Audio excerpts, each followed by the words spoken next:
We're off to a roaring start. Order! I now call the Standing Committee on Public Accounts to order. My name is Kelly Regan. I'm the MLA for Bedford Basin and the chair of this committee. A reminder for everyone to place their phones on silent. I would ask the committee members to introduce themselves, beginning to my immediate left. Mr. Young. Good morning, everyone. Nolan Young, MLA for Shelburne County. Mr. Taggart. Good morning, Tom Taggart, MLA Colchester North. Mr. McDonald. Good morning, Johnny McDonald, MLA for Hants East. Ms. Sheehy Richard. Good morning, everyone, and welcome. I'm Melissa Sheehy Richard, the MLA for Hants West. Ms. LeBlanc.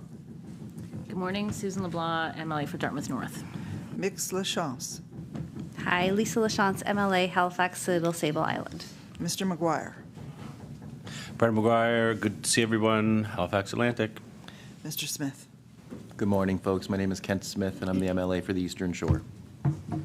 I would note that officials from the Auditor General's Office, Legislative Council Office, Hansard and Legislative Committee's Office are in attendance as well. On today's agenda, we have officials with us from the Department of Finance and Treasury Board with regard to the 2022 financial report of the Auditor General.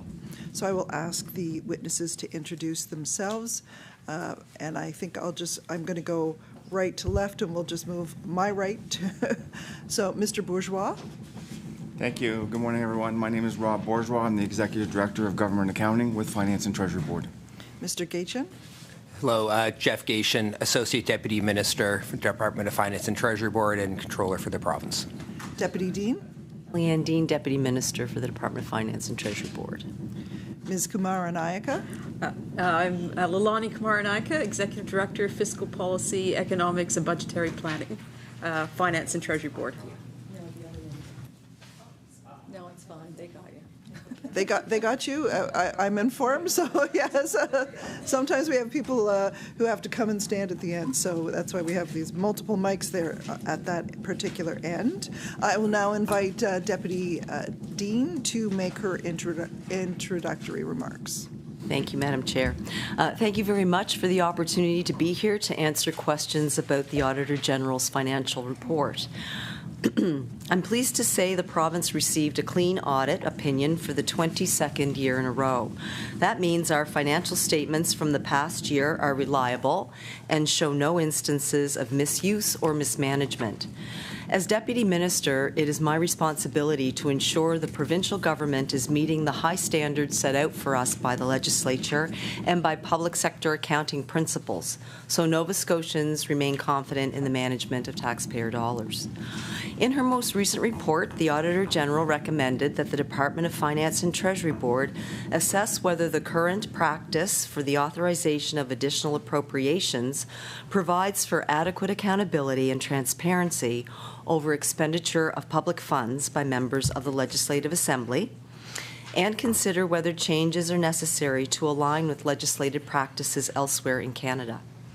The financial report noted the province is correctly following all legislative requirements as set out in the Finance Act for additional appropriations, but unlike other provinces, Nova Scotia has no legislative requirement for additional appropriations to be brought to the House of Assembly for debate and approval. The AG report states that this means the legislature has limited ability to hold the government accountable for overspending and that the process is less transparent than processes used in other provinces. Spending authority in Nova Scotia is established under the Finance Act. Through this legislation, which is passed in 2010, the legislature has authorized the Governor and Council to grant additional appropriations when departments have identified unexpected or unbudgeted costs. The topic of additional appropriations and the role of the legislature was considered as part of a debate in 2010. By passing the Finance Act, the House of Assembly accepted the continuation of this delegated responsibility for additional appropriations residing with the Governor and Council. This authority allows for the government to direct funds to respond to emergencies in areas that matter most to Nova Scotians, including healthcare, education, long-term care, and our communities. Additional appropriations are shared openly with media and the public throughout the year, so Nova Scotians know how government is spending their tax dollars. This process was continued through the 2010 Finance Act, and every government since then has followed it. The Auditor General also notes that additional appropriations have been increasing, particularly over the last few years. This increase is a reflection of the volatility all governments have experienced due to the pandemic. COVID-19 presented challenges in budget management overall, including estimating expenses and revenues. The higher additional appropriations over the last 2 years reflect government's investments in responding to the pandemic and in other priority areas when fiscal capacity allowed. This includes a new government implementing platform commitments after taking office. In our response to the Auditor General, we committed to making more information about these decisions available online through the Order in Council database and the Department's website. That will begin with the December budget forecast update. The Auditor General noted we are fully on side with the rules established by Nova Scotia's legislature. We've carefully considered this matter and believe the system in place is transparent and accountable. However, we're committed to implementing any changes deemed necessary to the Finance Act as directed by government at any time. In closing, we greatly value the role of the Auditor General. Her office does important work, and my department has a strong working relationship with the Auditor General and her staff. Thank you for the opportunity to say a few words, and we look forward to your questions. Thank you very much. Now I will open the floor for questions. Our first round of questioning will be for 20 minutes, and then we'll divvy up the remaining time between the caucuses afterwards. I will, and I think everybody here, all of our witnesses have been here before, so if I interrupt you in the middle of a full flight of a sentence, I'm not being rude, it's just the time has elapsed and we have to move on. So with that, we will begin questioning with the Liberal caucus. It's 9:07, you have to 9:27. Mr. Maguire. Thank you for being here today, and I appreciate all the hard work you put into the Department of Finance. Doesn't always get the glory that the other departments get, but I think you do a fantastic job.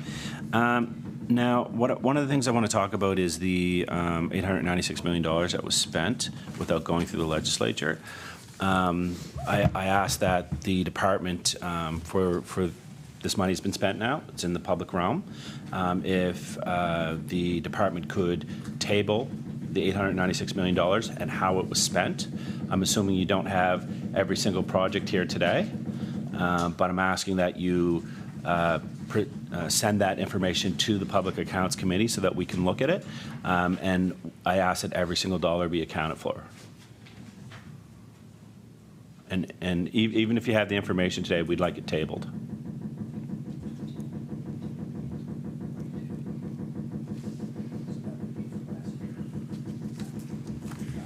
ADM Gatien? So I believe we would be able to table. We would have tabled with every round of additional appropriations with the clerk if the House wasn't in session. So, like all additional appropriations, part of the process, there is a tabling requirement to the House. So we did not bring all of the orders and councils or Schedule A's with us today. Those would be in the public domain with the clerk. Would you still like us to?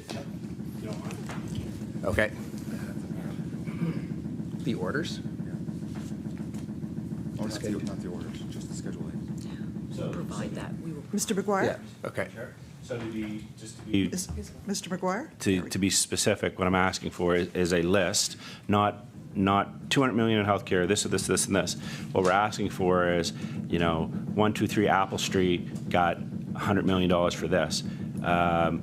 This money went to this. This money went to this. I'm asking for a list to be presented to public accounts accounting for the $896 million and where it went on the specific projects, not the departments. And I know you're saying that this stuff may be out there, but we'd like it presented to public accounts or sent into public accounts. The other information that I'm asking about is we know that the media has coined the March Madness spending. We've all heard that term, no matter which political party you're associated with. But the last week of March, $1.4 billion went out the door from the provincial government. Also would like to have a detailed list of what that $1.4 billion was spent on, and have that sent to public accounts, Madam Chair. And that, again, we need more details than just $400 million for healthcare, $200 million for education. Like, if it's $50 million to renovate John A. Macdonald High School, $20 million to do Lisa Lachance facility or whatever. So the $1.4 billion, we'd like a breakdown of that also, and that be sent to public accounts. And I'll have the chair follow up on that if you don't mind. I just think it's important that, I know these are numbers, but I think it's important to find out where this money's been spent, and just to have that record in public accounts, not just with the clerk's office. And I apologize if it's causing extra work, because I know it probably is, and I apologize, but we just would like those two lists. The other question I would like to ask is, what was the estimated motor fuel tax surplus this year for the fiscal year ending? What was the estimated motive fuel tax surplus this year? So Mr. McGuire, just before we move on to the question, so I just want to make sure that everybody understands what he is asking in his initial request. So when a department goes over, there would be the minister in question would have release some information to the media about, we went over because we spent X on X. That's often quite high level. And so what I think Mr. McGuire is asking for is not just, we spent X amount on places of safety. I'll just use an old example here, places of safety for children. But I think he's asking for the individual vendors to whom that money was paid out to, and projects. Yeah. So that there is, I guess, more oversight than we've been getting for those, because they're quite high level when those do happen. So that's your first one, and your second one, Mr. McGuire, is the $1.4 billion. So is the March Madness issue, and what is spent in the final month of the fiscal year. The $1.4 billion specifically, Mr. McGuire. So the $1.4 billion specifically, I'm looking for the specific. We're looking for the micro details on these projects. So not the Department of Community Services spent an extra $200 million. We're looking at it spent $20 million for a grant to Phoenix House. It spent this, and this. So just the very detailed information. And I guess just trying to keep track of time right now because we're very limited. If you could just give us you guys understand what I'm looking for, right? Okay. So the other thing would be, I'm just looking for the estimated motor fuel tax surplus for this year, if you have that number. Mr. Gatien? If I can just make a quick comment, Lilani probably has the motive fuel, so I'll ask her to comment on that shortly. Just with regards to the requests, I believe the 1.4 we can table that. With regards to the 896, we will know the composition, what makes that up. The only element that I just want to explain there is there are times our additional appropriation, there is a level of estimation in, so actuals may be a little bit different. So our list may not come to the exact same number, but order of magnitude will be close. And just want to take a quick opportunity. The 1.4 billion was not all. much of that is ordinary spending as well. We will provide the list to you, but the additional appropriations weren't that large. So, like, we're a large organization, and there's a large number of expenses. So, again, it's what was expensed in the last week of the month, not necessarily cash out the door at the end of the month. So there's some accrual things there, too. So the characterization of March Madness on that pot really almost any time is not quite fair, but certainly on the 1.4, I just wanted to sort of delineate that a little bit. So if we can go to Lilani, perhaps. Ms. Kumaranayake? So the actuals for the motor fuel tax revenue were $258 million. Mr. For McGuire? 21-22. I'm asking for the estimated fuel tax surplus. So what was the estimate at the beginning of the year, and and how much were we over? One moment, please, because I have to recognize you. Yeah. Okay, so he's still talking. We'll let him finish.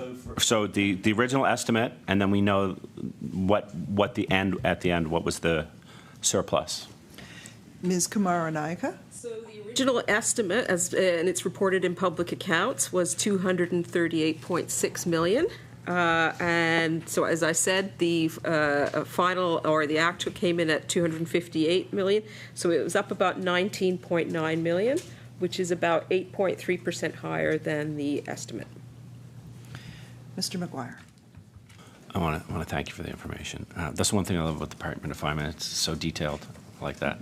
One of the comments that was made by the Minister of Finance around the new around the motor fuel tax surplus when it came to the carbon and cap and trade stuff was he had specifically said in the House and to the media that his department, high-level officials in his department, deputy ministers, associate deputy ministers, had conversations with the federal government, and they were specifically told by the federal government that you are not allowed to reduce the motor fuel tax, even though other provinces were doing it. This was his words, and I'm not placing them on you. And when pressed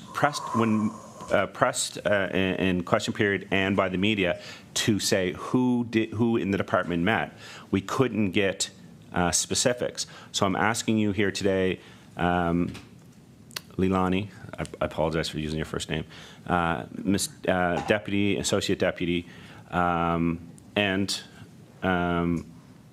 Executive Director, did any of you meet specifically with your federal counterparts and told that you cannot, under any circumstance, reduce the motor fuel tax as was told to the media and to the opposition? Deputy Dean?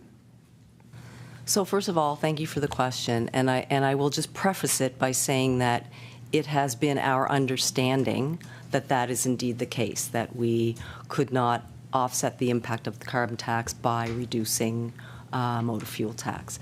And we have ongoing conversations with our colleagues at Finance and Treasury Board, at Finance, Federal Finance, and also CRA. So those conversations happen quite regularly.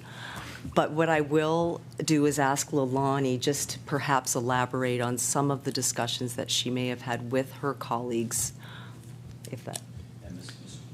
Mr. McGuire? I'm just asking for that specific question. Were any of you actually told by your federal counterparts at any point that you were not allowed to reduce the provincial tax on fuel, as was stated in the legislature? Ms. Kumaranayake? So it's my understanding that prior deputy ministers were told that. So that's I wasn't in the room, but that was my understanding. Mr. McGuire? So are you saying from previous governments were told that? Previous to Deputy Kennedy. And thank you. And so, one moment, please. Ms. Kumaranayake, could you just say that again, please? Your mic wasn't on. It was previous to Deputy Dean. Yeah, we've had a number of deputy ministers over the last since I've been in finance. Mr. McGuire. But I mean, what I'm trying to get at is, so there's nobody in this room that was told that. We don't have a record of anyone being told that. The federal government came out and said, we did not say that. In fact, other provinces have moved ahead with reducing this. We had prominent members of the federal cabinet say, I don't know where they got this. Do you know specifically which deputy minister was told that? One moment, please. Ms. Kumaranayake. Yes, but what I will do, and I think probably it's more effective, is to speak to what I have been involved in, right? So obviously I have been, as in my capacity, I regularly speak to Finance Canada officials. I would say there was an evolution in their in what we've been told. Clearly, over the last several years, we were told that any changes that would change what we call our price signal since we entered the cap and trade regime would be considered a watering down and would be contrary to what the federal government accepted. Okay, so that was established at the beginning of when Nova Scotia introduced the cap and trade schedule. We have now seen that the federal government appears to, in the last couple of years, and I'm probably the best article to understand the federal government position, I think, was the recent CBC article where for New Brunswick, where it basically said, you can reduce the motor fuel tax, but don't call it a reduction, and don't tell the feds. So that, I think, is the kind of, I would say, schizophrenic position that has been communicated to provinces.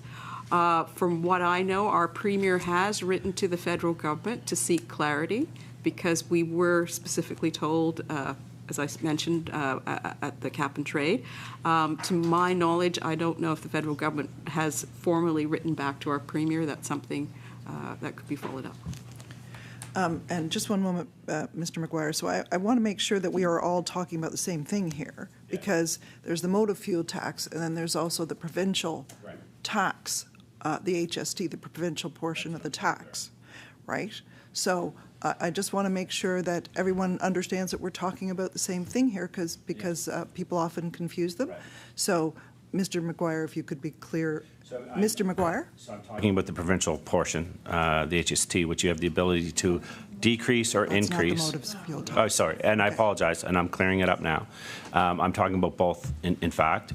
So you have the ability to decrease that at any point. We now know that you have, in the Nova Scotia legislature, we heard the Premier say that they were not going to decrease it because people were going to drive less. That was his words, and that was the words of the Minister of Finance had actually said that too. It's actually in Hansard. I don't do people's homework. The thing is we know that people aren't driving less. We know that people are incurring larger costs. And the province has made substantially more money from their portion.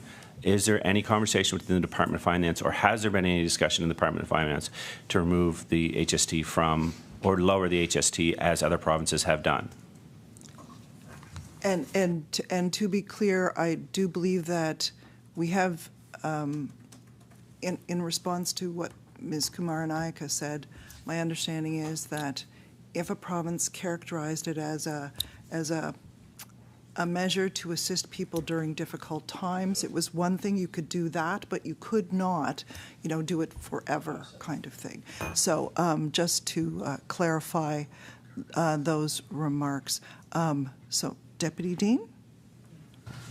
I guess what I would say is, we did not have discussions in the department about whether there would be changes to the provincial portion of the HST on fuel. And it is a more complicated measure, actually. And Lilani, in a moment, I'll just ask you to just speak about how the HST is actually calculated on fuel. So, it's, you don't want to go there? Okay. But I'm not trying, to be disrespectful, but it is a more complex undertaking if you were to look at HST and modifications on fuel. But at the end of the day, what I would say is, the discussions around changes that send price signals that are contrary to what the objectives are around carbon pricing are something that, obviously we would take very seriously. I would also add that there is, I would say, a lack of clarity about what provinces are doing, what they can do, what they should do. That's up to individual provinces. Some provinces made decisions around changing the pricing prior to the new benchmarks that have been put in place by the federal government to go forward. So I think that also will have an impact on decisions that governments make. Mr. McGuire, 2 minutes. So yesterday we had the Department of Health in here, and they didn't have, or they weren't going to share the numbers around the QE2 redevelopment, including the buyout on the QE2 in particular. How much money has been spent thus far, and can we have that tabled in the legislature, or sorry, in the committee, to show specifically where that money has been spent? And we do know that we are no longer in negotiations with the two original proponents, so that information can be made public, which is something I was trying to get across yesterday. So how much money has been spent on design, consultation, and now the buyout on the QE2 redevelopment, which in its original form is no longer going through?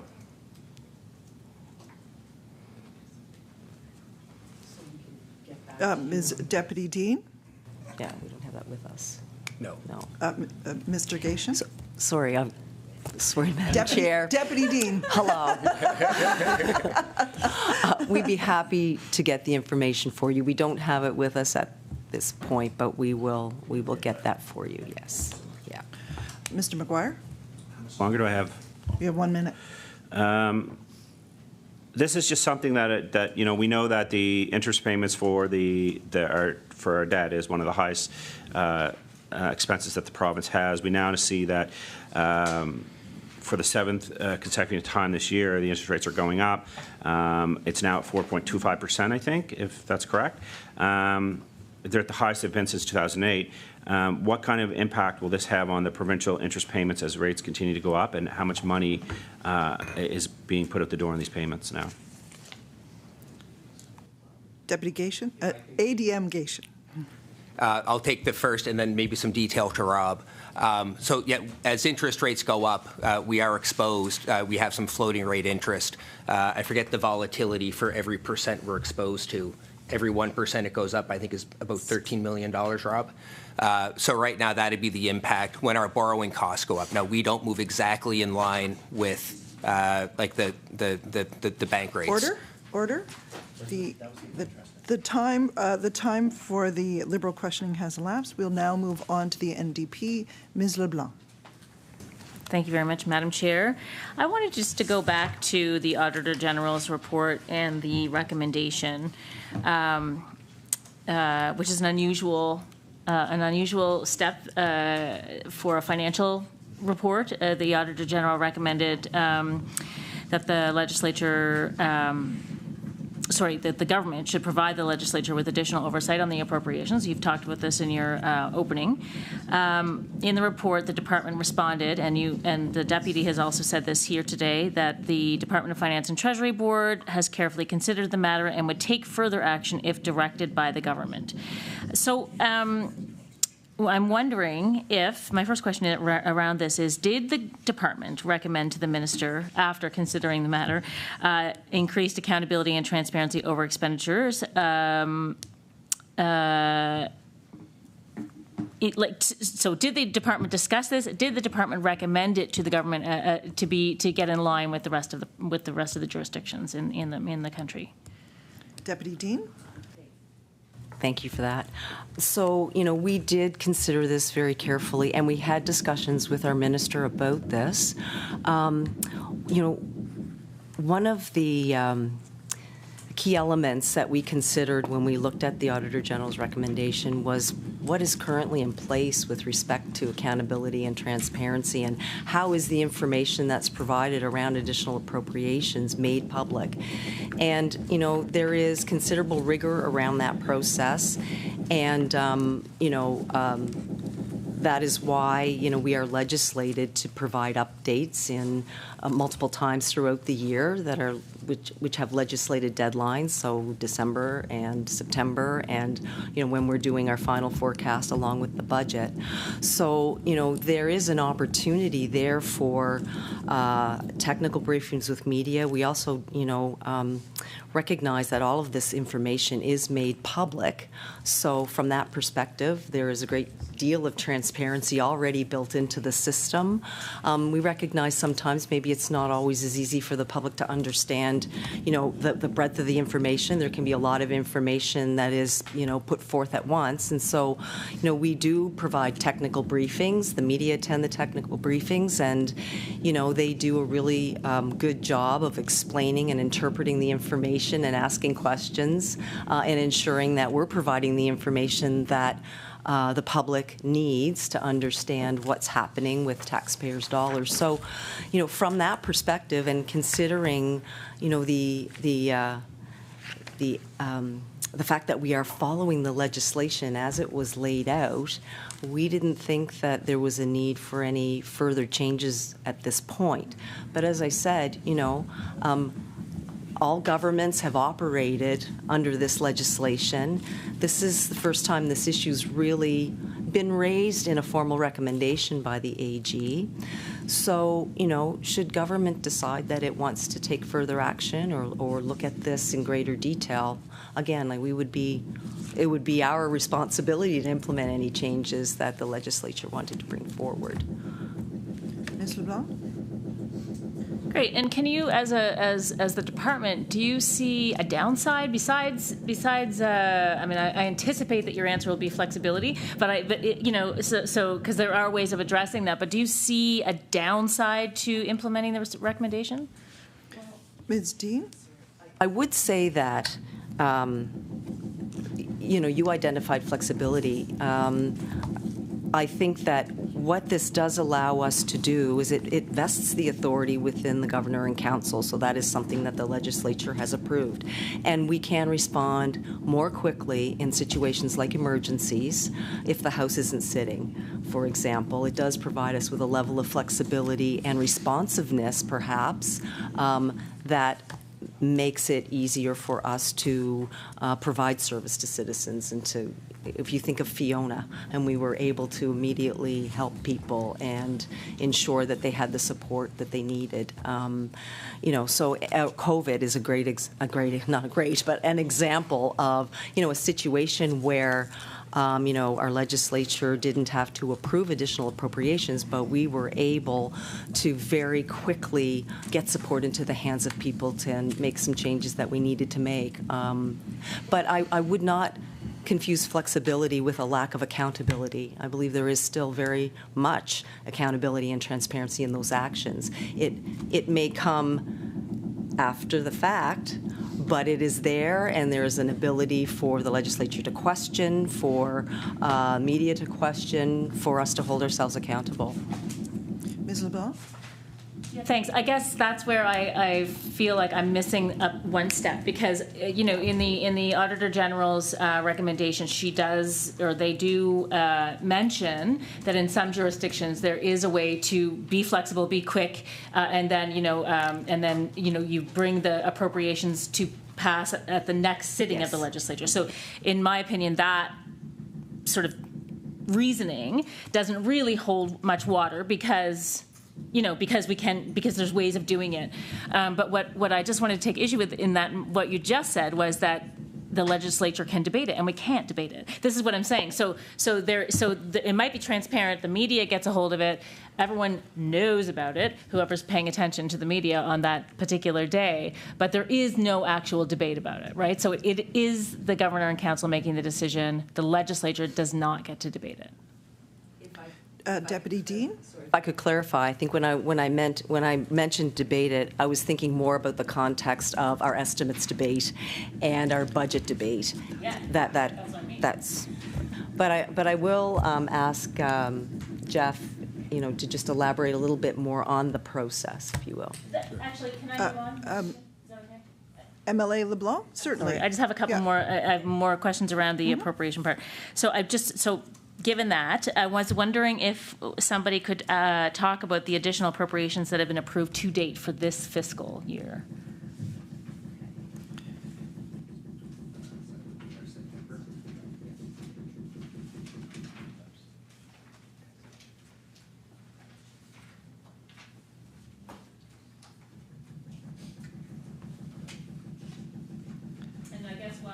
Ms. LeBlanc? While you're looking for that, it would be great. I don't know if this is one of the things that Mr. McGuire asked for, but it would be great to see a list provided to the committee by department on additional appropriations. Deputy Dean, I'm going to let you start, and then we'll move along from there. Okay, Deputy Dean. So our forecast update in December, we did summarize the additional appropriations. They were for communities, culture, tourism, and heritage for $24.9 million, education and early childhood development for $13.6, health and wellness for $93.5, justice for $16.8, labor skills and immigration for $16.9, public works for $13, seniors and long-term care for $31 million, and our debt servicing costs increased by 11.5. So there was a total of $221.5 million that were reported for the September 2022 forecast. And I do have this list which I can table. It may not provide the information, MLA McGuire, the detail that you would be looking for, but it is a summary of what was approved in September. Thank you, Deputy Dean. MLA LeBlanc? Yeah, thanks. Yeah, that's helpful. But as my colleague did mention, like it's very broad, and it would be great to know kind of the specific spends. You don't need to do it now, but it would be great to. No, I only have 20 minutes. But if you can table the specifics of that money. The September budget update projected revenues of $12.7 billion and a deficit of $554.2 million. Wondering what the currently estimated revenues and deficits are, or revenue and deficit is. Like since the September. Ms. Kumaranayake? Deputy Dean? Sorry for the confusion. So you'll see that in the December forecast update. So that will be before the end of December. We're required by legislation to come in and do an update, and we'll have that information at that time. Yeah. I don't have it now. MLA LeBlanc? Thank you. Part of the increased revenue in September was due to the increases in HST. How much of increased revenue is attributable to the rising cost of goods resulting in rising HST revenues? So we talked a little bit about fuel tax or the HST on fuel, but I'm wondering if we can get an estimate on the revenues coming in from inflationary prices and the HST on those prices. Yeah.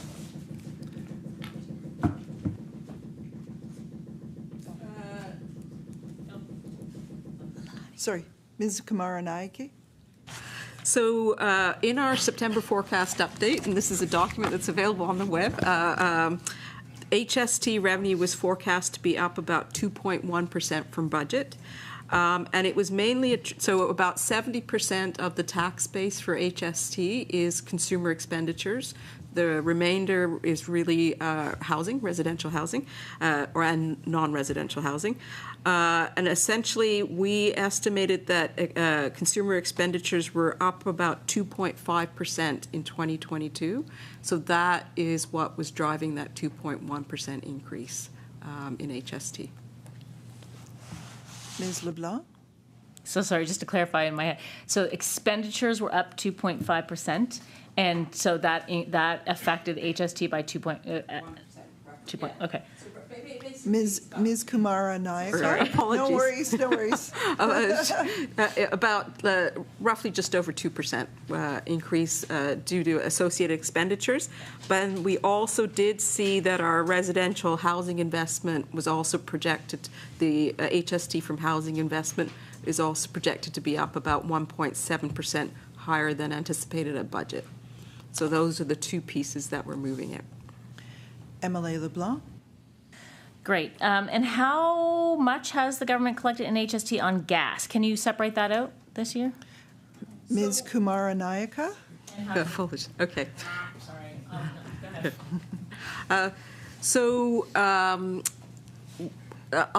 just a little backdrop on the HST. We're part of an agreement, tax collection agreement for harmonized HST with a number of provinces. And part of that agreement is we essentially pool our revenue and then we get our share. So part of the reason we do that is the federal government collects it for us, so that's free. But then the other piece is that we lose some precision on the HST on every commodity, but we roughly get our share based on the analysis that the federal government does, and then we review it. So it's difficult to tease out what amount we get for any commodity under the HST. Ms. LeBlanc, you have 7 minutes left. Great. I just want to go back quickly to the December update. Sorry. So it's coming out in December. Today is December 14th. Presumably offices are closing early next week. So when's it coming out? Deputy Dean? Before Christmas?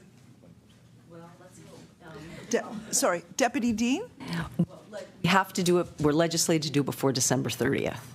So stay tuned. Okay. Ms. LeBlanc? So you're telling me that update is not at the printer right now, because it's got to be at the printer by this point. So you don't know, you can't tell us anything about the update? Deputy Dean? You that we have to have it tabled by December 30th, and we will do that. And as soon as we are ready to announce when, you'll know. Ms. LeBlanc? All right, I'll be roasting chestnuts by the open fire and waiting for the financial update. The AG report points out that personal income tax and HST revenues have increased over the past 5 years, but corporate income tax has not. I'm wondering how that trend compares to other provinces, and is the department looking at ways to increase corporate tax revenue? Ms. Kumaranayake?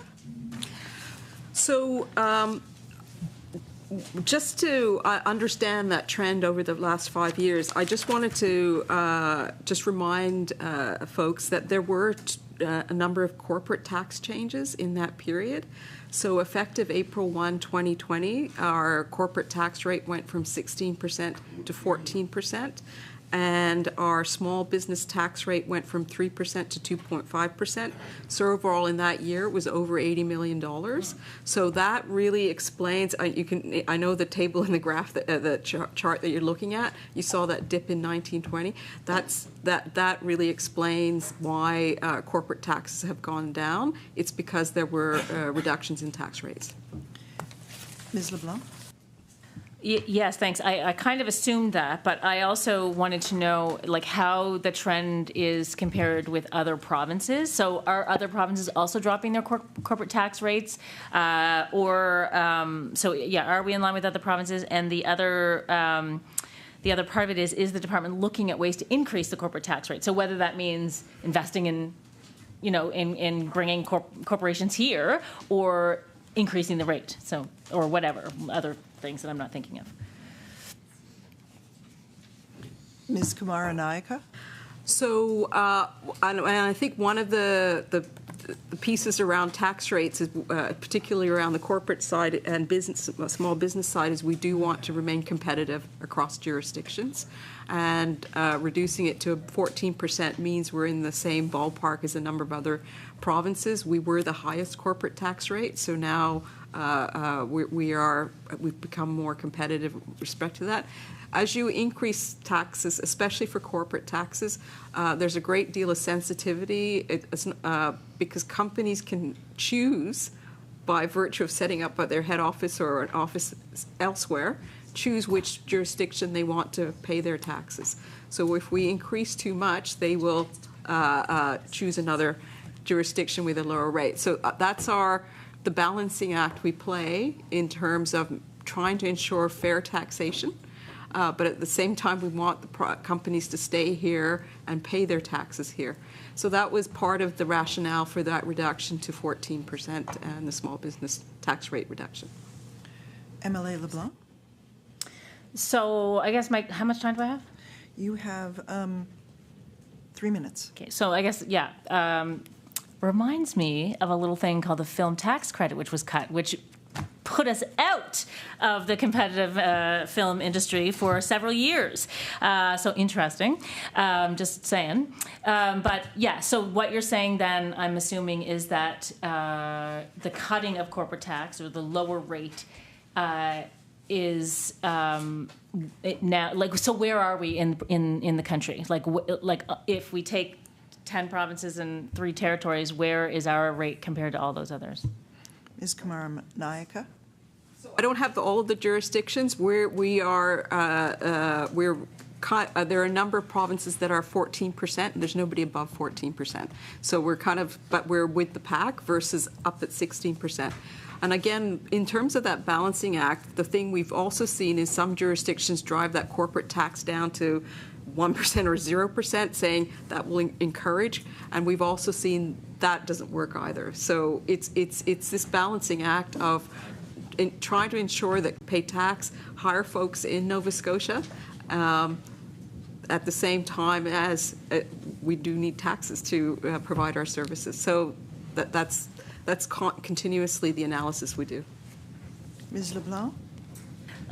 Okay, thanks. So in the last sitting of the legislature, the government passed a bill that would, number one, expand the capital tax investment credit, the capital investment tax credit to end in 2029 instead of 2024, increase the cap from 30 million to 100 million, and increase the amount of the tax credit from 15 to 25% for property acquired after October 2022. A news release said that the cost of expanding this tax credit is forecast to be up to $35 million a year. The minister could not explain why this change was made. Wondering if anyone here can shed light on it. Deputy Dean? Well, I would say it goes to your question too about, well, and our conversation about competitiveness, and a way to ensure that there's additional investment in companies coming into the province or doing more expanding in the province. So this was seen as a way to enhance the investment that corporations could make in expansions in the province, and also act as something that could attract new business into the province, because it provides an opportunity to provide an incentive to investment for capital projects. Ms. LeBlanc, you have 10 seconds. So how come the minister couldn't explain that the way you have so succinctly? Deputy Dean? Don't answer. I'm not going to answer that. And order time for the questioning from the NDP Caucus has elapsed. We'll now move on to Mr. Young. Thank you, Madam Chair, and thank you to the witnesses. I'd like to ask some questions on the additional appropriations process, which were discussed by the Auditor General in this report. So what are additional appropriations, and when are they sought by departments? Deputy Dean? I'm going to ask ADM Gatien to answer that one. ADM Gatien? Okay, thank you. So additional appropriations do result from a number of things as the year unfolds. So as you know, the year starts out and departments get appropriations to carry on their activities.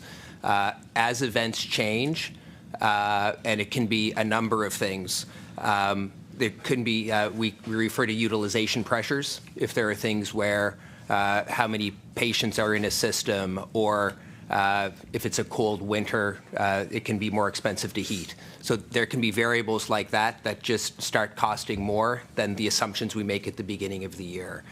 Those can mount up to be sizable pressures.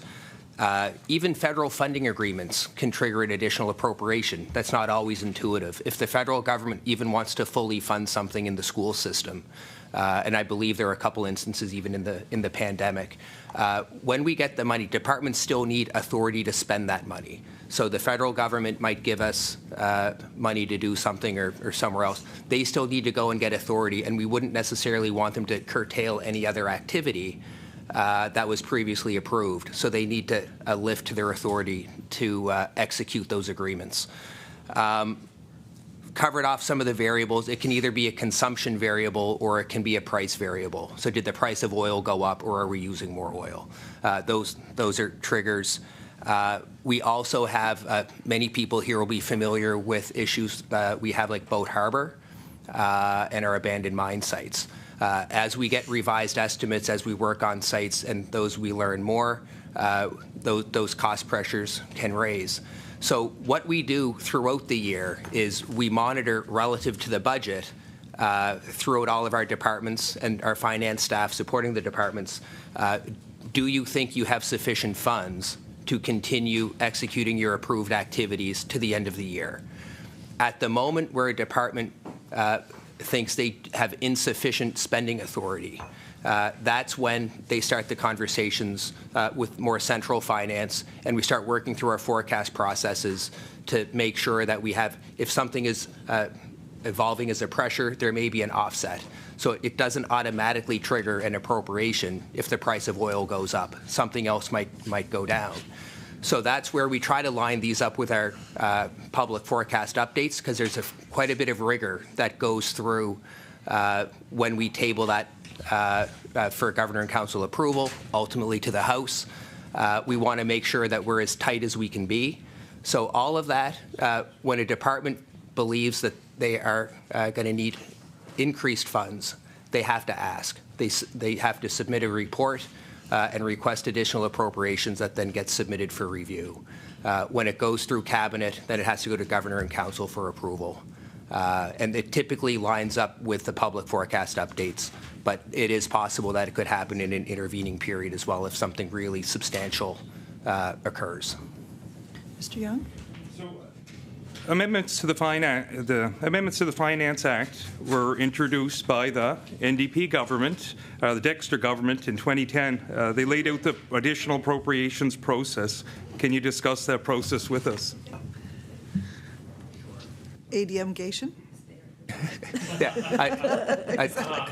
I was and I was involved, so perhaps I need to declare a little conflict. But like we saw it develop, and we've seen it executed for the past 11 and a half years or so since it's been in effect. The process at the time, there had been recommendations and observations, not all recommendations from the Auditor General, but just the Provincial Finance Act, which wound up being repealed, had been around for a long time, and it had different things added to it over time. So as the province moved into public sector accounting guidelines and sort of adherence to Canadian GAAP for governments, we had language in the Act that was inconsistent. So we'd call that cash accounting language.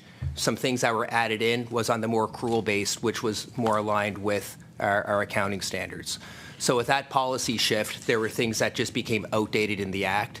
And everyone kind of understood the intent, so it didn't cause great operational pressure, but it just wasn't really proper for our new accounting reporting. And one of the issues that had been raised in the past in a fairly substantive manner was the previous language on additional appropriations had ambiguity involved. It had an element where it said, when you think you're going to need more money, you should go ask, very consistent with what we have today. But then it had another paragraph or another clause that said, but you have until, I think it was 90 days after the tabling of the public accounts to get your authority in place. So our public accounts were required to be tabled by the end of September, consistent with what we have today. But then you had 90 days to get spending authority in place after the tabling of the public accounts. So that was hard to stand behind as a best practice, getting spending authority after the fact, especially that far after the fact.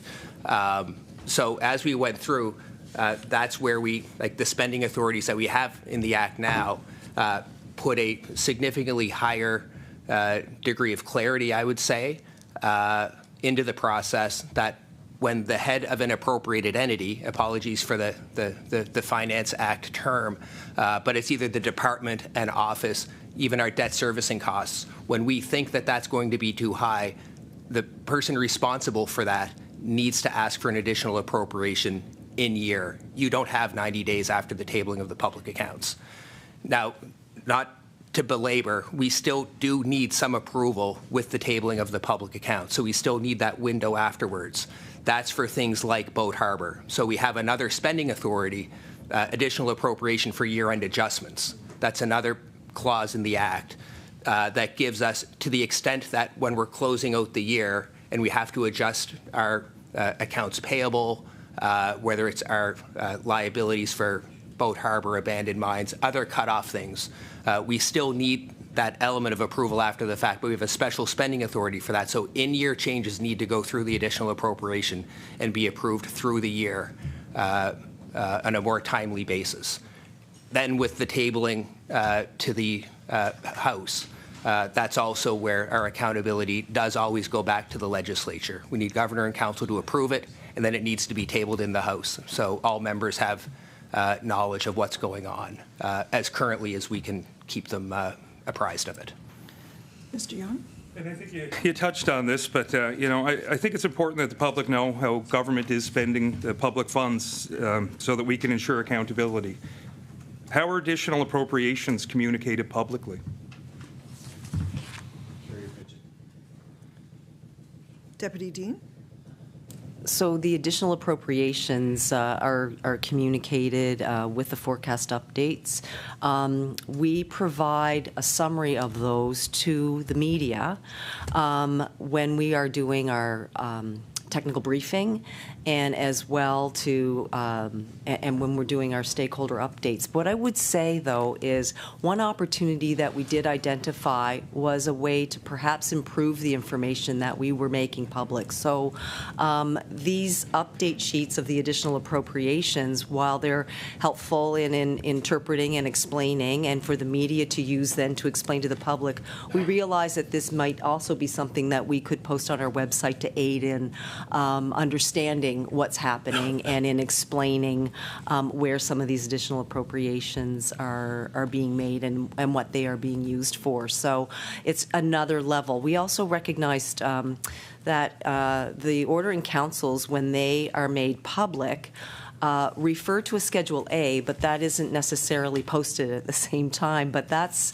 what actually describes what we are appropriating the money for and which departments need those appropriations. So we're going to commit to make those, release those at the same time with the ordering council. So that'll improve, I think, transparency. So, we also, through the technical briefings, make staff available to provide, enhanced information and explanation. And I know, Geoff, Lilani, Ryan are always available at any time to provide further information to folks. So we do think that, there are a couple of extra steps that we're committed to taking that will enhance that communication effort. Geoff, did you want to add? Mr. Gatien? And I will try to be brief because that was a real very good overview. What I would also add is with our forecast updates and our variance explanations, we do always explain it back to the budget. Yes. That document that's approved by the House. So we're not looking to minimize the importance of the House's involvement in setting the appropriations and the plan for the year. And then so our explanations do tend to be at a reasonably high level. They're general purpose financial reports, what we pull together. But we do supplement that with a handout for media. And actually, the opposition MLAs who attend the briefing all have access to this information as well. And then when the minister gives his remarks, the media are there to ask further questions. So I'm quite proud of what I consider a fairly well-oiled machine to prepare for these public updates.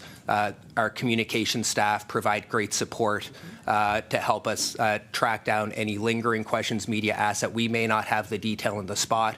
We often have senior officials of other departments available, but if we don't have that complete or there's anything to follow up, they always follow with media, and we're available for questions in the ensuing hours and days afterwards. And by and large, I will also, when we look at the coverage we get, we find that the coverage is quite complete and fair. Mr. Young? Yeah, okay. Thank you for the information. I'll pass it off to my colleague, MLA McDonald. Mr. McDonald? Thank you, Madam Chair. And getting back to the Auditor General's report, in the report, there's a note that additional appropriations have been higher in the last recent years over the past few governments.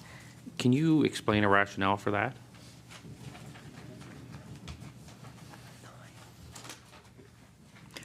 Sorry, Ms. Dean. Thank you. So I think what you're seeing in the last 2 years is the increased volatility that we've seen as a result of the pandemic.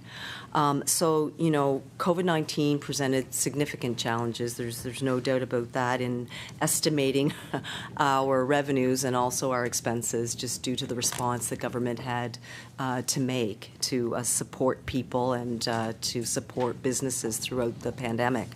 And you know, when fiscal capacity allowed and other priorities could also be supported, those were also done through additional appropriations. So, you know, I don't expect to see this wild volatility that we've seen in the past few years, and we're hoping that things will be returning more to normal. But Lilani, is there anything that you would like to add on that piece? Ms. Kumaranayake? So, and I think with the past couple of years, we were tasked, we tabled a budget. I think the budget was approved, and then COVID was announced, pretty much. And really, it was, we changed our methods even to try and estimate the revenues, because we had a complete shutdown, pretty much, of our economy for several months. So that really, we weren't sure of what that might mean. But in addition, government provided supports, both the provincial and the federal government, and that provided a stimulus effect. So all in all, you characterize this period of high uncertainty. What we did see, though, is towards the end of the fiscal 2021 and then in 21-22, that the COVID measures that were in place, particularly in places like Nova Scotia, were strong, and that did allow for the economy to sort of return closer to normal. And so we did actually see, so as the economy rebounded, that the revenue was much higher than anticipated. And I think, again, we were, and then just as we thought we were recovering, the Omicron wave came, and then we again, and then as well, we've had these external circumstances, because we did have very constrained demand. Basically, people shut down their capacity, right?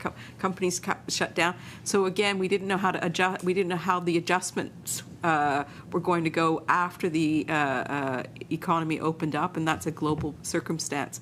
And right now, we're looking at the impact of the Russian invasion into the Ukraine as well.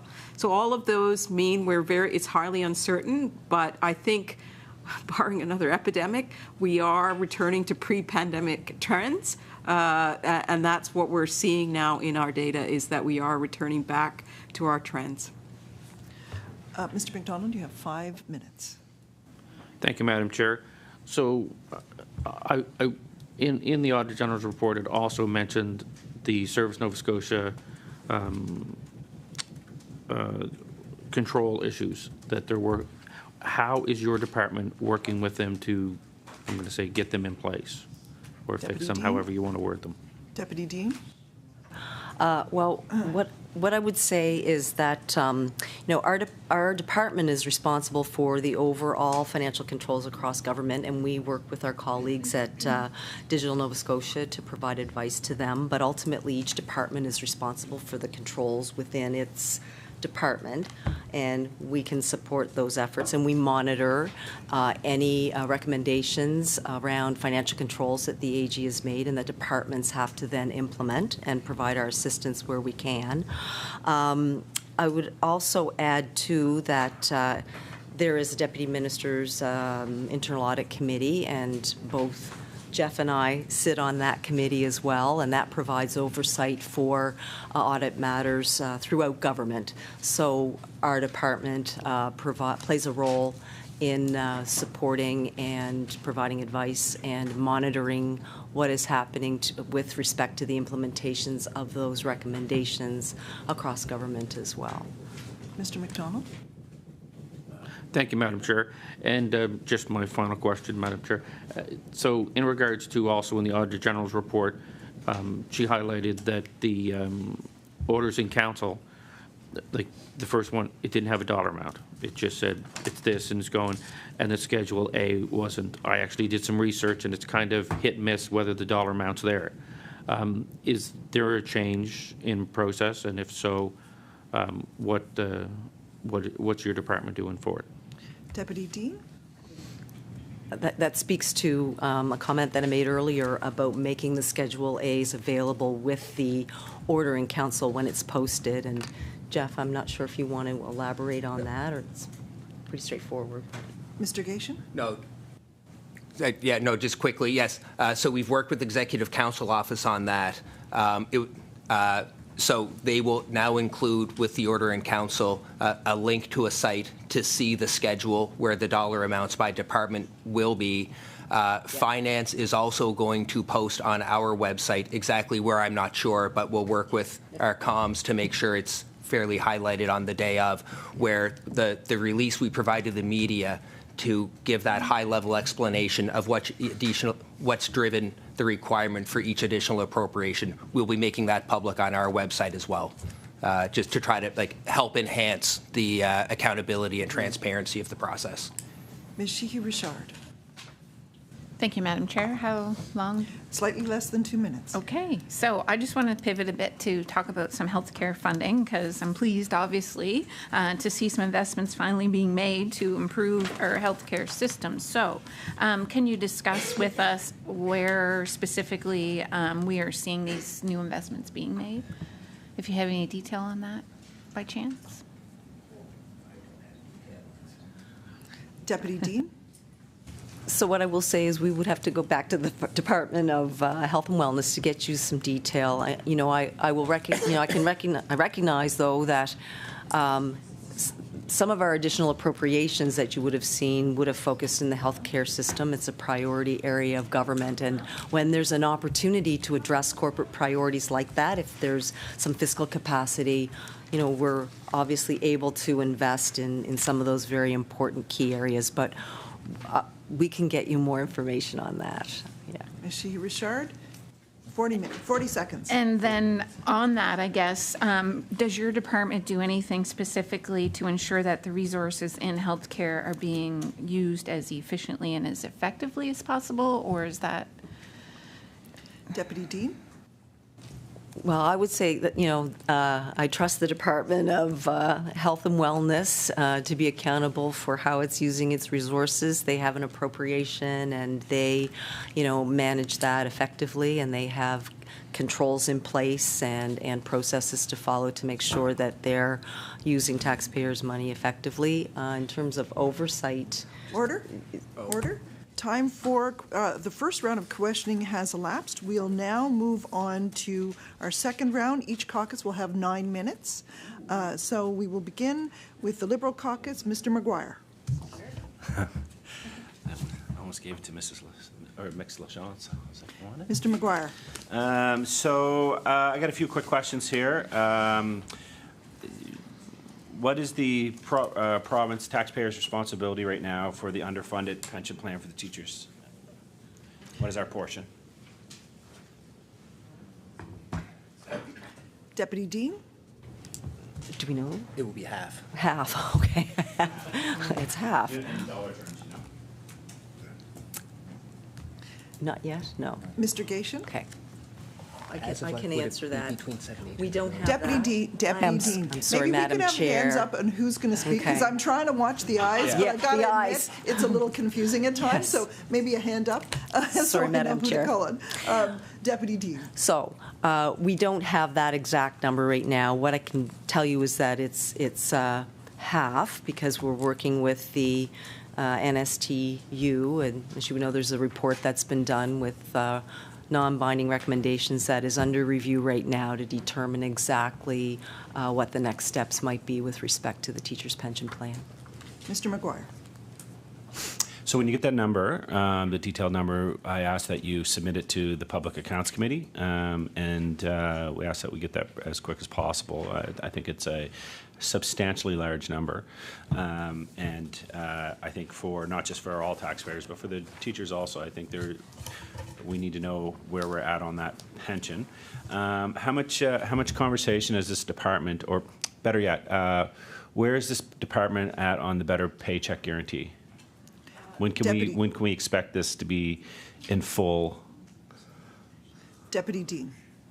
So what I can tell you is that is a stated mandate priority, and it's something that our department will look at in as we plan our work over the next couple of years. So it's something that we are looking at. It's, you know, part of our work plan to look at that. Mr. McGuire. I kind of wasn't kind of expecting that answer. I do know that during the last provincial election that the Better Paycheck Guarantee was a pillar of the Progressive Conservatives campaign, and that they had guaranteed it out of the gate. I heard the finance minister on 95.7 about 8 months ago, and they called me and I responded to it saying that it was something that was going to start to be rolled out in actually this fiscal budget, and now we're hearing that it's a couple years away. Can you just give us a quick, what does it look like? I mean, I guess it doesn't, there's a lot of confusion about what a Better Paycheck Guarantee looks like in Nova Scotia. It sounds a lot like a slogan, but there's absolutely no details, and that's not on the department. Where are we at right now in the Better Paycheck Guarantee, and is there any documents that you can table to show Nova Scotians how far along we are on the Better Paycheck Guarantee? Deputy Dean. So what I will say is, you know, not all of government's priorities can be done at once and done immediately. So this is one that's going to take us some time to figure out the best way, you know, to implement it. So there is more work and more analysis that's required for the department. So at this stage, there's nothing that I can table for you, but just, you know, to say that it is part of our work plan and something that, you know, is in our business plan to address. Again, I will say this isn't on the department, but we do know that this was something that was promised day one, and then we heard 8 months ago on 95.7 that the Minister of Finance had said that this was in the works, consultation had been done, framework had been done, it was going to take about a year to get implemented, and that that this was something that was going to start to be rolled out during this budget. Is there a framework done on the Better Paycheck Guarantee?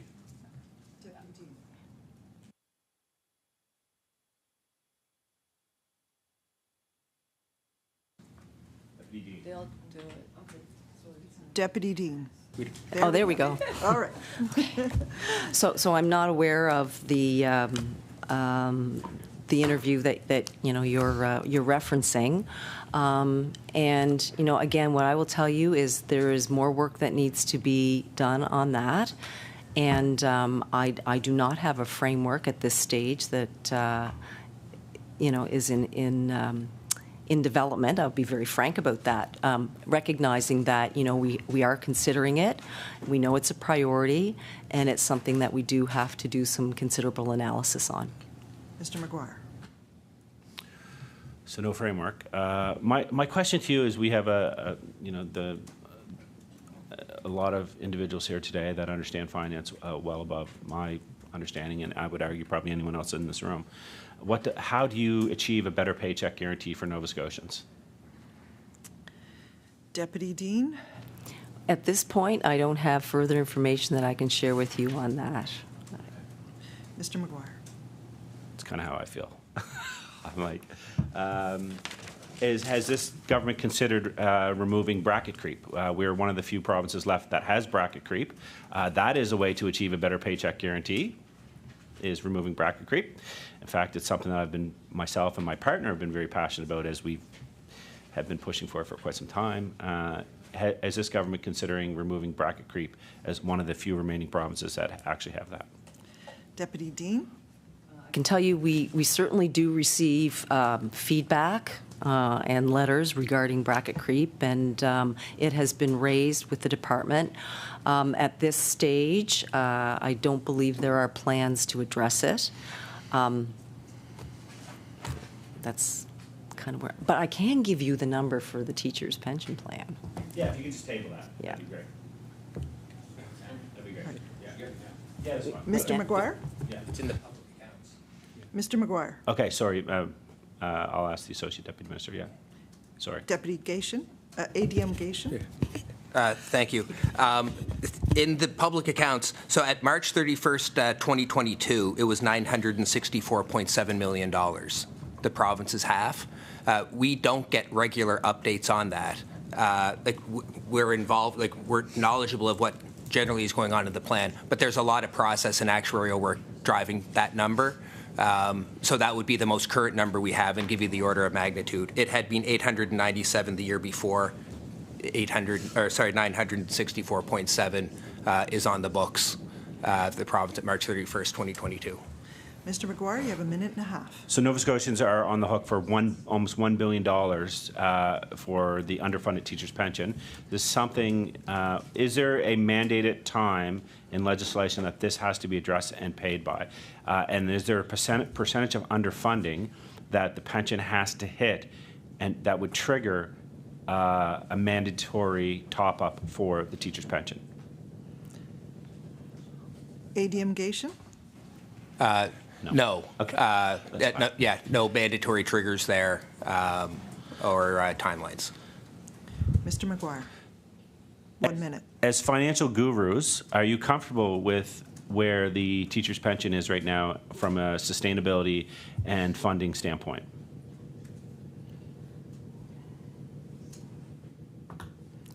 ADM Gatien?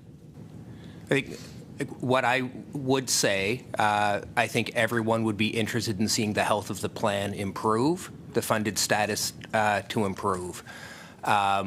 There is ongoing work with amongst the sponsors, and I know the Teachers Pension Plan Trustee Inc. is focused on it. I have no immediate concerns or medium-term concerns about the plan's ability to meet its obligations. So, for the time being, I'm not losing sleep over pension checks going out or not going out at all. Order. The time for the Liberal questioning has elapsed. We'll now move on to the NDP Caucus and MLA Lachance. Thank you very much. Deputy, you talked a lot about this morning about the volatility, the economic volatility, and social political volatility that we've all seen over the last couple of years and how that's affected everyone. And for folks in Nova Scotia, obviously facing increased costs across the board. So increased costs of rent, housing, groceries, gas, and other bills. People are really struggling to make ends meet, and I don't think it's left anyone untouched. I think we are all opening up bills and are surprised at what we see. At the same time, of course, the provincial source revenues have been increasing. So last year, the close of the fiscal year, we had a $960 million increase that resulted in an actual surplus, and I know this went to pay down. If it's not spent, it goes to pay down the debt. But this could have been used to support middle-income Nova Scotians. And we know the government talks a lot about some of the targeted supports that have been brought forward that have been very important. But for many folks, they don't qualify. So they don't qualify, but they're still struggling. So we're wondering why the department hasn't developed income-based supports for the middle section of folks in Nova Scotia. Deputy Dean? Thank you for the question. The Department of Finance and Treasury Board, we don't have specific programming ourselves. So we try to support the recommendations that are brought forward from other departments with respect to affordability and programming that can help during, as you described, challenging times for Nova Scotians. So I guess what I would say is there have been commitments made by government in various areas to provide additional supports for those, who are most in need and the most vulnerable. And as you referenced, those announcements have been made and government has referenced those.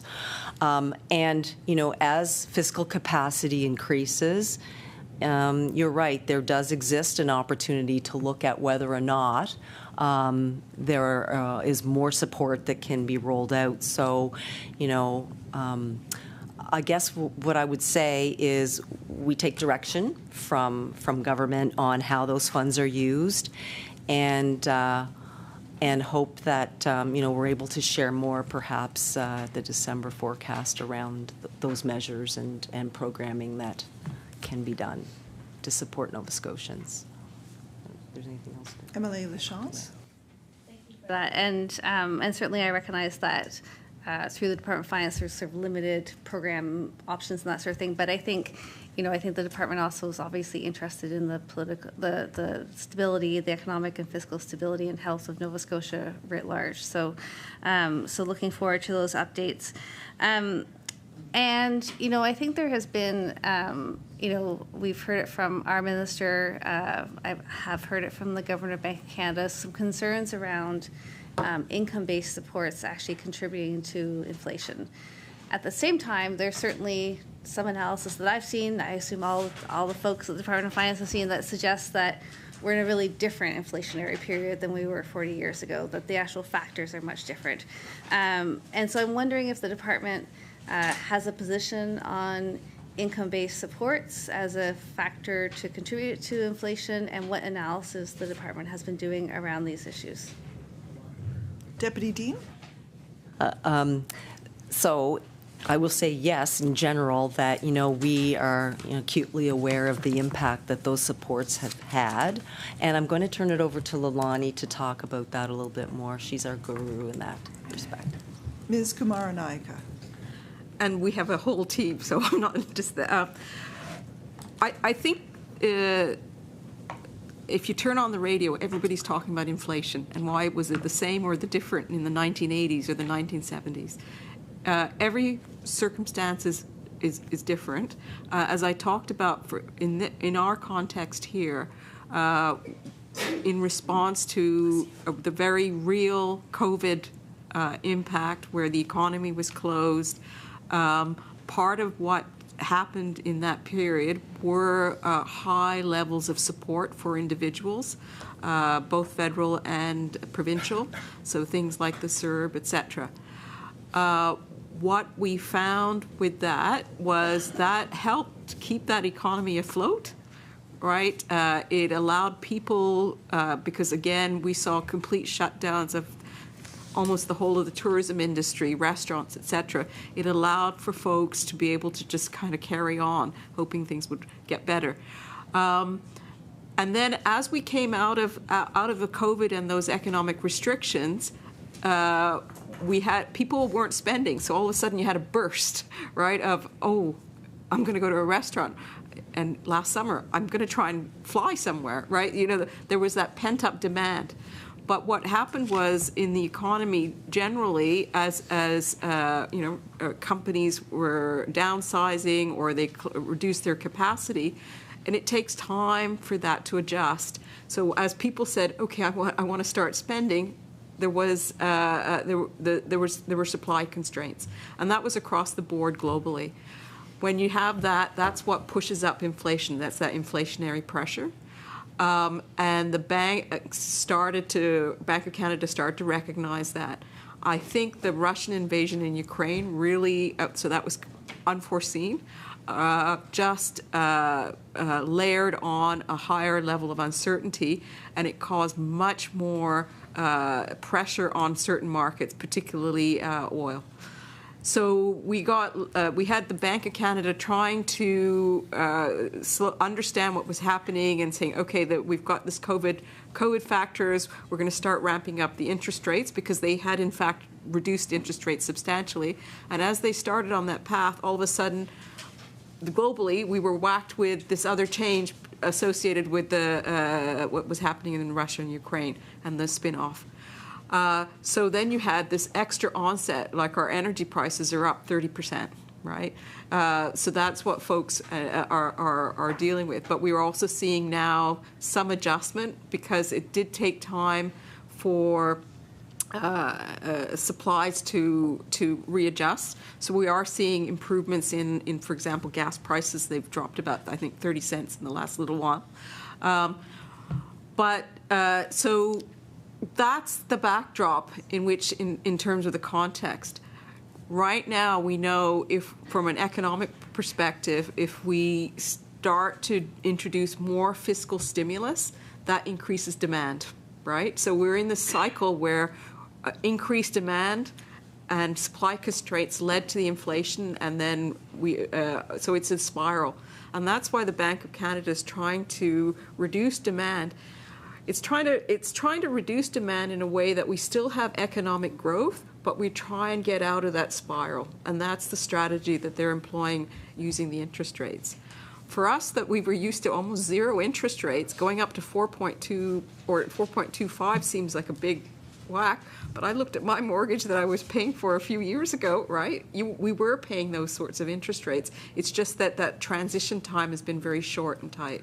And I will say we have been faced with tremendous economic hurdles that in the space of 3 years. It's if someone said you're going to have something worse than the Depression, we had it, right? If someone said we're having an oil crisis, we had it, right? So we've had all of these things really concentrated in a short period of time. And I think to try and get out of it sustainably, there is a little bit of... Order. The time for the NDP questioning has elapsed. We'll now move on to the PC Caucus. Mr. Smith. Thank you, Madam Chair. Thanks to all the witnesses for being here. Ms. Kumaranayake, I'm glad that you talked a little bit about mortgages and interest rates, because my colleague from Halifax Atlantic started to ask a question earlier about interest rates and how the changing interest rates from the Bank of Canada may impact our debt and our debt servicing costs. So, Mr. Gatien, I wonder if you can elaborate on the answer that you started to give earlier on debt servicing and how that's going to impact us moving forward. ADM Gatien? Sure. Yeah, I just about got to the end of the answer there. So right now, every 1% increase in interest rates that we experience is about $13 million of added expense as it goes up. We try to manage our debt portfolio so that we have like some safeguards built in. But with rising interest rates, we are still at relatively historic lows, but higher than the last few years. As we either refinance debt or have to just borrow anything net new, we will have higher interest costs associated with that. I think we probably would be expecting to see debt servicing costs increase somewhat in the coming years if debt does continue to go up. Mr. Smith? Thank you. You referenced ways to mitigate that. Are there ways that we can mitigate the debt servicing costs moving forward? ADM Gatien? Some of the mitigation that we have in place right now, I won't be able to go really deep into. We have a few chartered financial analysts that sort of oversee the portfolio. What they do, they sort of help advise on whether we should borrow fixed rate or variable rate, and then they can enter into some what we call hedging transactions to, if it looks like a good opportunity to fix or a good opportunity to have a little more floating rate exposure. Duration of time, longer debentures outstanding will carry a higher interest rate than short term in most instances, not always. We've seen a couple. And if we borrow very short term, that's lower interest rates. But then you're also exposing yourself to refinancing. You have to be able to go back out to market, which we haven't had issues with, but that's all part of the management of the debt portfolio that's entailed in that. So I expect they will be looking at the borrowing strategy for the next horizon to give us some advice on what the most prudent path forward would be. Mr. Smith, 6 minutes. Thank you, Madam Chair. So there's a decrease in the net debt to GDP ratio in the last fiscal year. Can we discuss how that can impact us moving forward? And I can start with Deputy Minister Dean. ADM Gatien? Sure. Generally, what a declining debt to GDP ratio indicates is I think flexibility for government to make investments in the coming years. So it's relative to our GDP. GDP is the measure, I think, of our economy. Lilani will probably cringe as I start talking about that. But to the extent that it is decreasing, we would have capacity to borrow or have deficits that would increase our net debt, but not increase debt's claim relative to GDP. So it gives us capacity to adapt to changing circumstances, whether it's capital investments in the future or need to provide emergency supports. If we have to incur a large expense or expenditure of public money, we would still be doing it in a relatively prudent manner relative to GDP, because it's a measure of claim on the tax base, I think, the GDP in any given year. So like a downward trend represents preserving or increasing some capacity for future investment. Mr. Smith? Thank you. Switching gears ever so slightly to the surplus that we realized last year. Some would say unexpected. It was certainly in the news a little bit when it was announced. Wondering if one of you can discuss the surplus and how it was implemented, how it was used. Deputy Dean, 4 minutes. Lilani to speak to the surplus. Ms. Kumaranayake? So as the Auditor General's report pointed out, we had almost $1 billion difference in our revenues relative to budget. And again, understanding for 21-22, we were in the middle of the COVID epidemic when we tabled the budget. So we did our best estimates in terms of what would be likely the case for our revenues. We have very complex models. I have a whole team that estimate, and you need a lot of degrees to be able to do this, right? So based on that, but what we did see again was the unexpected, I guess, rebound, much stronger economic rebound than what we thought, and that was then reflected in those revenues that you saw.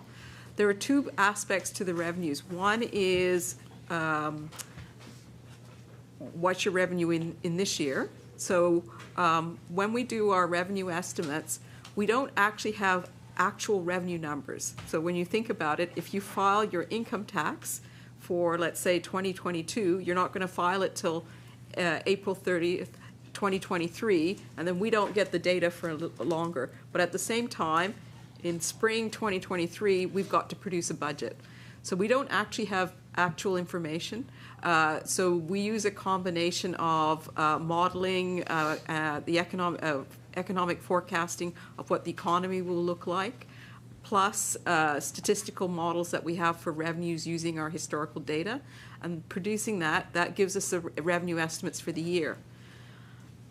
But we do get the actuals later on, and then we have a comparison between how did you do with the estimate versus the actual, and that difference is what we call a prior year adjustment.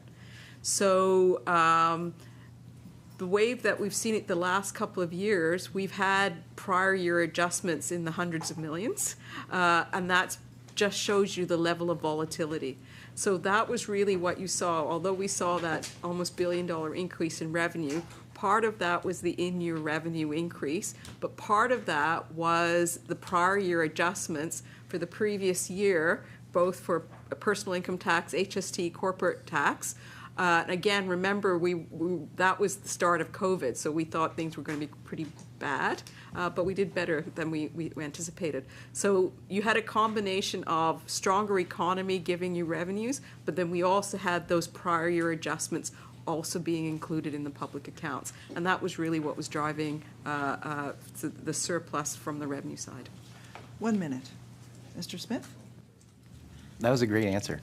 Thank you. It really was. Thank you. That explained it really well for the layperson to understand, which I think most of us around this table are. I did have another question on personal incomes and how those have changed, but you kind of touched on that a few times with how things have changed throughout COVID, and people had, time on their hands during COVID, and then once we were opened up a little bit, the spending kind of opened up a little bit. So did have another line of question on university funding. I'm wondering if any of you folks can speak to university funding and how that's decided, or is that just strictly at the Department of Advanced Education? Deputy Dean, 15 seconds. That's with the Department of Labor and Advanced Education. Yeah, there is an MOU with the universities and the province that establishes their funding levels. And time for the PC questioning has elapsed, and time for questioning, in fact, has elapsed.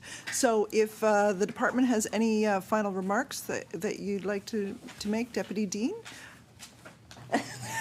Cringe. I would like to thank you all very much for your time, for your interest, for your questions, and also many thanks to my colleagues here for their outstanding support and endless patience and their expertise. So, and I'd like to wish you all, on behalf of us, a very Merry Christmas. Thank you, Deputy Dean. You are now free to go, and you're released out into the world. We're going to move on with committee business at this time, so I would let our folks call your attention to the correspondence that has been received. I will note that the letter back to me of December 1 does not, in fact, answer the question that we have asked a number of times. So I will again write to Ms. Oldfield and ask her for the dates on which the department requested sent updates and edits by Nova Scotia Health to Communications Nova Scotia, and committee members may want to turn their minds to if we are having repeated instances where departments don't answer really simple questions, whether we want to recall them. So I will leave that with you. The other thing is, and we did sort of touch on this last week, I think, when I sort of tried to summarize an answer from a department, a multi-page answer from a department, and I wondered whether the committee was interested in doing what the Community Services Committee does, which is actually they will post the correspondence on their website for everyone to see, so that it is out there, rather than trying to run through all of the answers, because sometimes departments aren't able to answer questions here. We ask something and they just didn't come with it. And so in order to be transparent, rather than having me read letters out, because I quite frankly don't want to do that with the one that's here, so that it's in the record, I'm just wondering if you would like to table correspondence, add it at the end of our meeting, so that that is there for everyone to see, so that we do have that information, rather than having it sort of go off into the ether and not have it. So I'm just going to leave that with committee members, rather than, Mr. Young, do you have something you'd like to say? Yeah. Are you suggesting deviating from whatever the normal practice we have now? Is that? Could you repeat yourself? Yes. So what we currently have is we have correspondence that goes out, it comes back, and then it kind of goes into the ether. And if this is in fact a forum for the public to understand what's going on with public accounts, we have a couple of options. We can let it go into the ether. I can read the letter, which will take up great amounts of time, or we can just post it at the end. Which is what Community Services Committee does, and I think is an effective way to have that information there without, I mean, it to me it should be, but that is up to committee members. So perhaps what I could do is I would ask that committee members, Mr. McDonald? So, Madam Chair, just to be clear, all you're asking is that, because it is a public document, it's been given to us, instead of you reading it, that it be posted on a website or whatever sort. I mean, it's, I don't see an issue with that, because all of this, it's public anyways, and it saves time of us having to read through all this. So I can't see where there'd be an issue. No. So does anyone want to make a motion on that? Mr. McGuire? I'll put a motion forward that when we receive the correspondence back from departments, instead of taking the committee's time to read it, that we just do what other committees are now doing, which is place it on the committee's website. It's already part of the public domain. It's already been heavily vetted by by the department and probably by the Premier's office. So there's no harm in posting it. It just saves the committee time, and it puts it into the public for all to see. Any discussion? I'd just like to call Mr. Young? Yeah, a couple-minute recess, please. Okay, I just want to clarify for folks that we do have quite a bit of business, so if we could just do 2 minutes. I know it's quick, but we've got a lot to move through. Okay, thank you. So it's, so we'll come back at 41. Okay, super quick. Thank you. The committee is now in recess.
Order?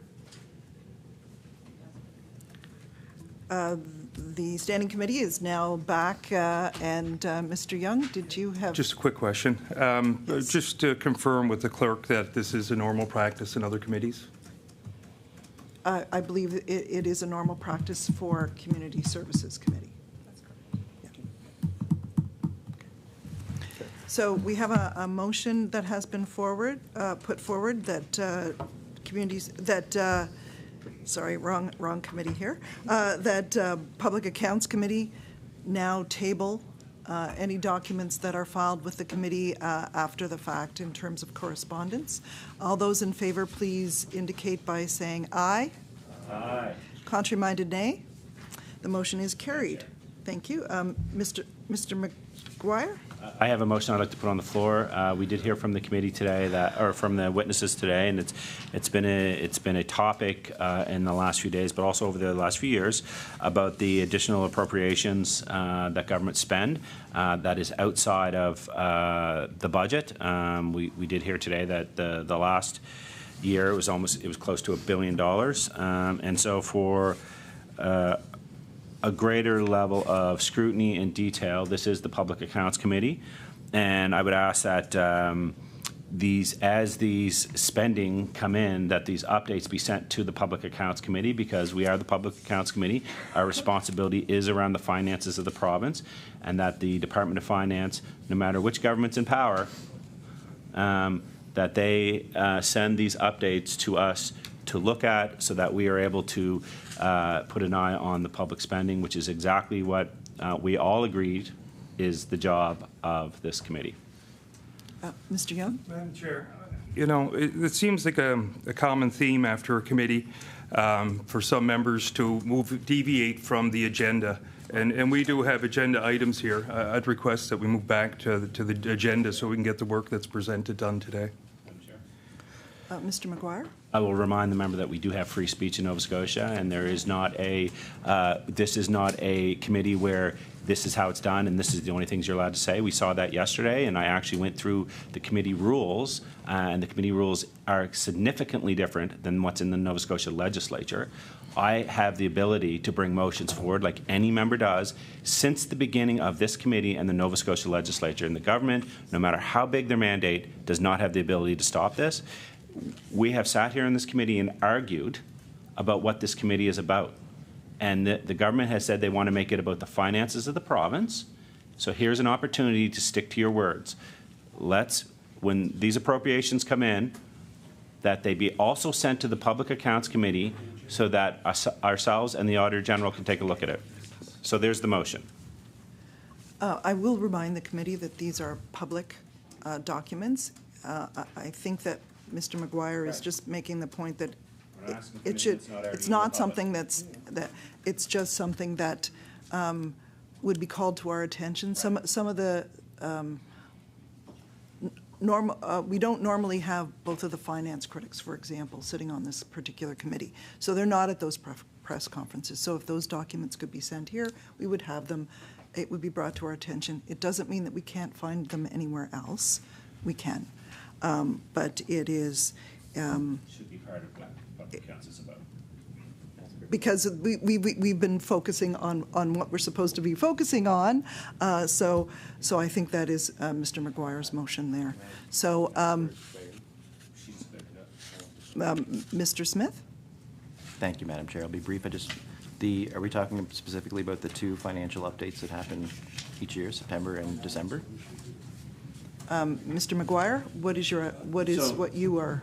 So what I'm speaking about is that there's a spending outside of the budget, and there are public updates, but that spending becomes part of the public realm. It also should be sent to the Public Accounts Committee, which it is not being sent to right now.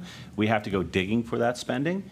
So what I would ask is that when the government releases their extra spending outside of the legislature and the budget, that money and that spending also be sent to the public accounts as part of the public record. Ms. LeBlanc. Thank you. I just feel like we should get down to the endorsement of the Auditor General recommendations, because this will be a non issue if we're passing that recommendation on which is on the agenda. So I think we could press pause on this and wait until we know if we're going to endorse the Auditor General's recommendations. Mr. Taggart?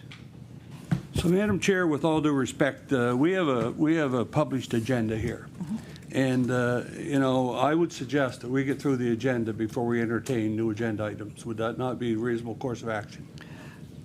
It could be a reasonable course of action. I think it arose out of the issue of correspondence, and that's why Mr. Maguire did put it. But I think we can park it in other business right now. We'll move on to the CCPAC conference.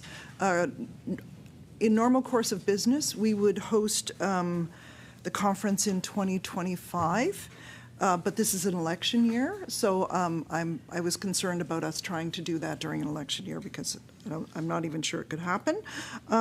So Nova Scotia could either host the conference in 2024 or 26. Occasionally, and I'm not casting any aspersions here, occasionally governments do go to elections early, even though they have posted dates. So my preference would be to have 2026, and we won't have to worry about that. But I would just ask the committee if they have any preferences around this. No, it's fine. 2026. Please. Mr. Taggart? I move that we host the CCPAC conference in 2026. Thank you very much. All those in favor, please say aye. Aye. Contrary-minded, nay. Okay. Now, we'll move on to pre-hearing briefings. So a number of topics have been selected based on a new procedure, and as part of this procedure, it's anticipated a pre-hearing briefing would be required to discuss areas of key focus, and we would do that with the Auditor General to prepare for committee for meetings.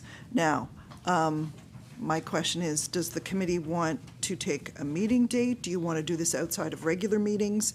How would you like to do this, Mr. McGuire? So I would just like to bring to the committee's attention that we had a roadmap. We haven't voted on a statement. We haven't voted on the overall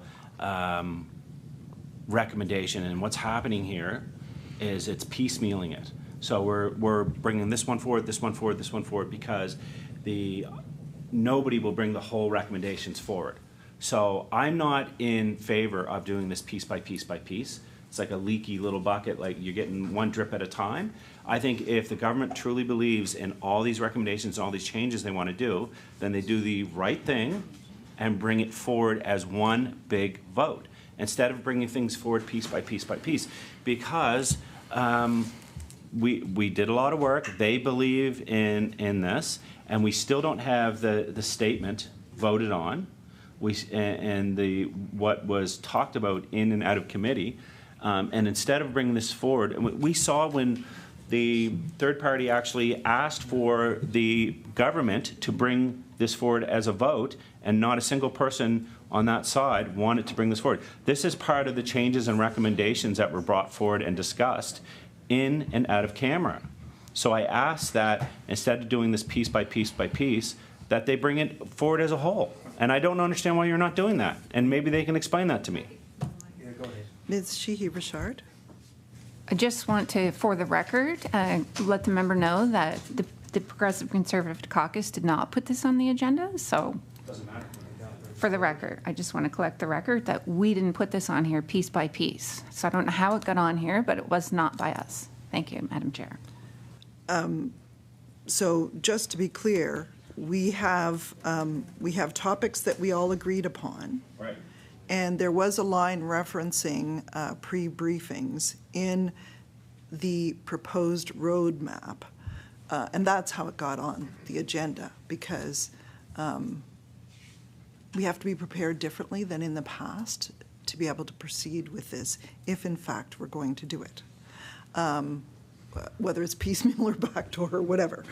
So that is why we have this on the agenda today, Mr. McGuire.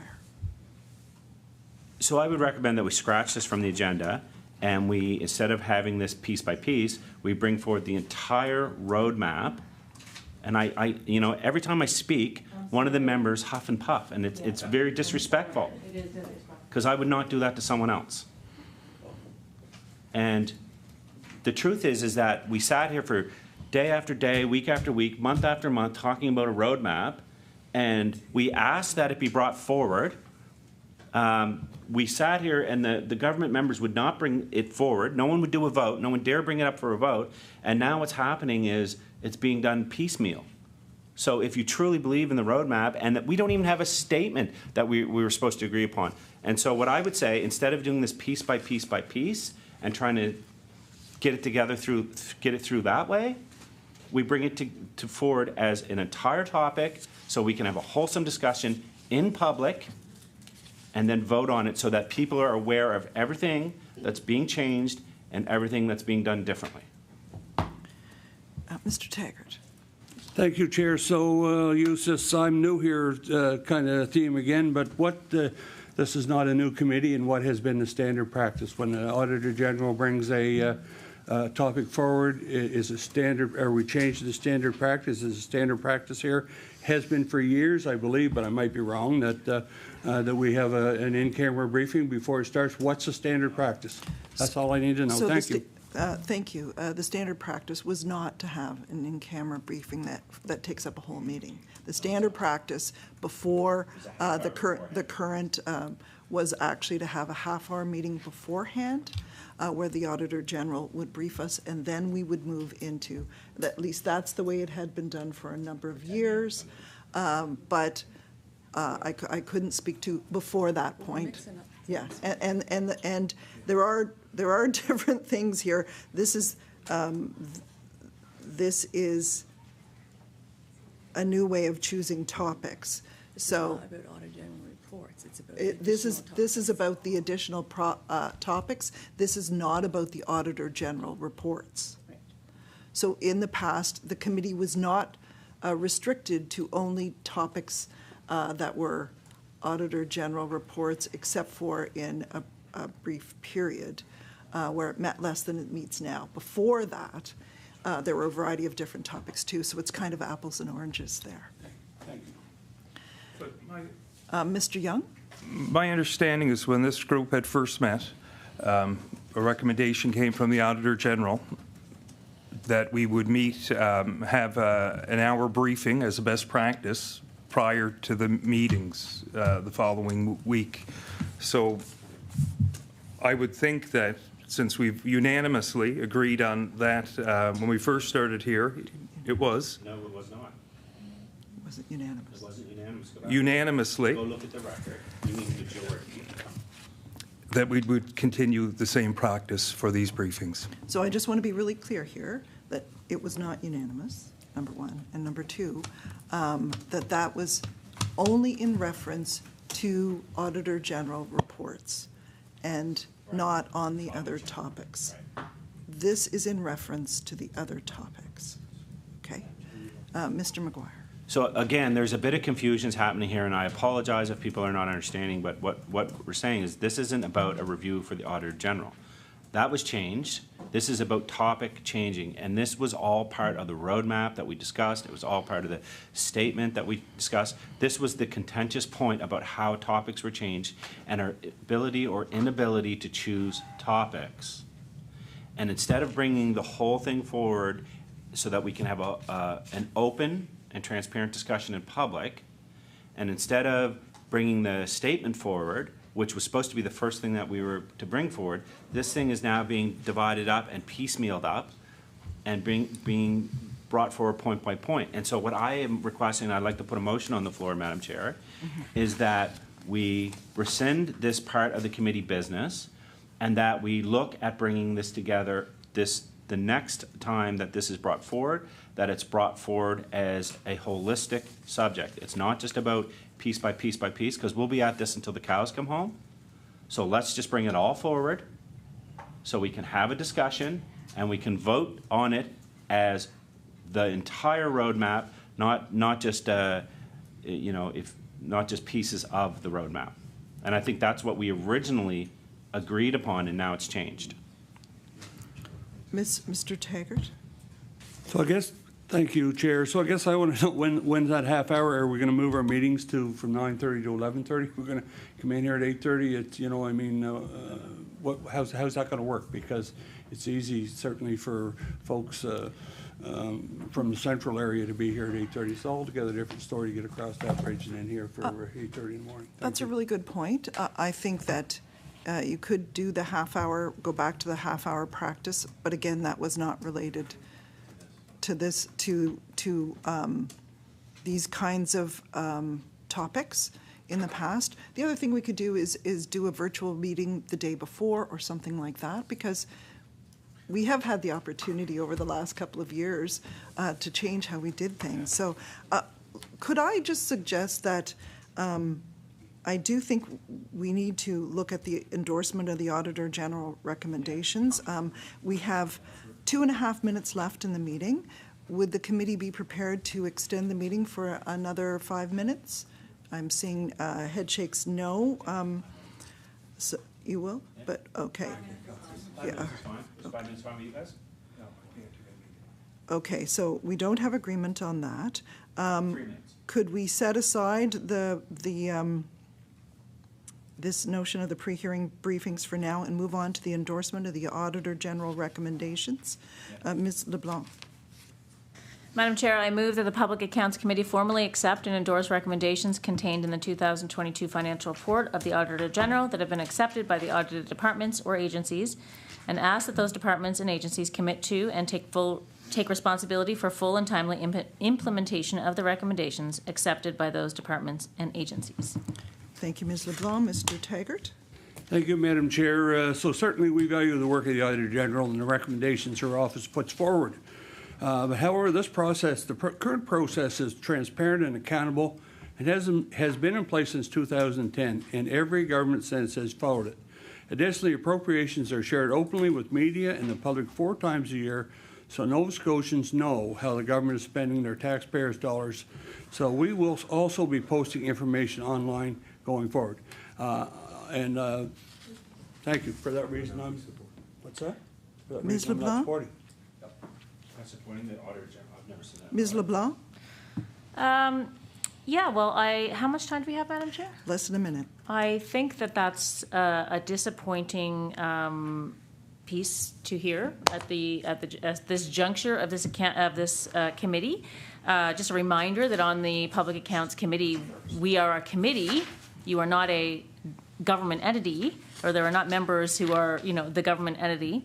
I feel like this is kind of unprecedented. Pardon me? It's the first time.